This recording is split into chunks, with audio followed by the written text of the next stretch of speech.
Gordon was resting in the siding. Sometimes he thought, it's really tiring to be such a large and splendid engine. One does have to keep up appearances so.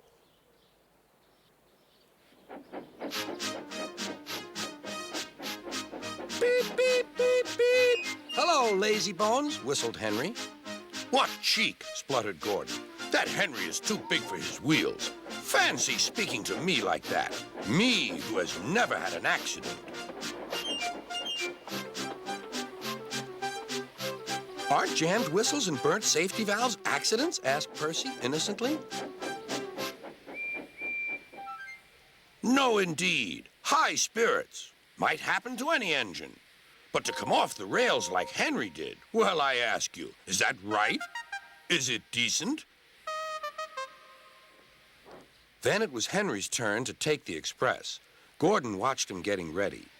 Be careful, Henry. You're not pulling the flying kipper now. Mind you keep on the rails today.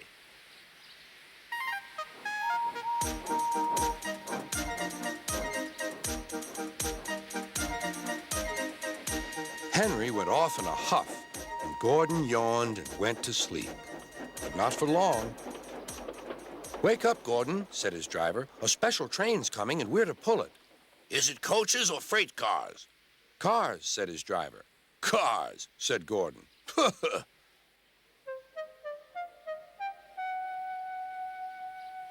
Gordon's fire was slow to start, so Edward had to push Gordon to the turntable to get him facing the right way.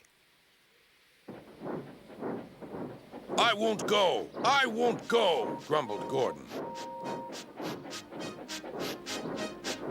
Don't be silly! Don't be silly! Puffed Edward. At last, Gordon was on the turntable. The movement had shaken his fire. It was now burning nicely and making steam. Gordon was cross and didn't care what he did. He waited till the table was halfway round. I'll show them, he hissed.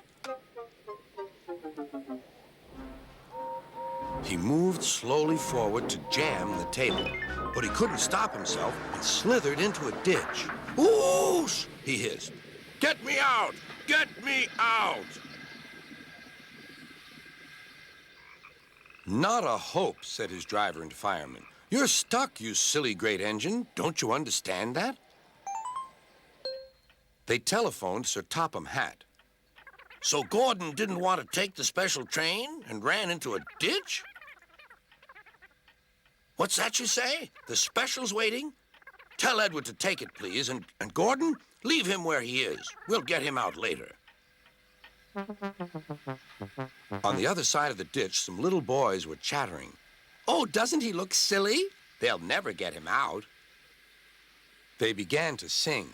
Silly old Gordon fell in a ditch, fell in a ditch, fell in a ditch. Silly old Gordon fell in a ditch, all on a Monday morning.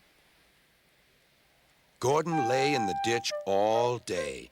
Oh dear, he thought, I shall never get out.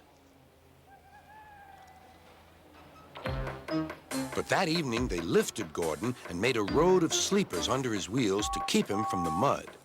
Strong ropes were fastened to his back end, and James and Henry, pulling hard, managed to bring him to safety.